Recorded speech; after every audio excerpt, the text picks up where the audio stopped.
a time, Priya liked sweet.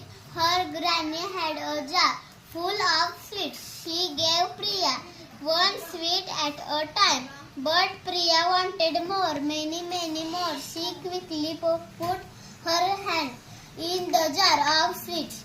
She took 1, 2, 5, 10 many, but her hand was stuck in the jar. She could not take it out. She began to cry. Oh, what shall I do? Let go of the sweets, said her granny. Priya let go of some sweets. Still her hand would not come out. She let go of some more sweet. Now there was only one in her hand. Her hand came out of the jar easily. She began to smile and look at her granny. Granny smiled too.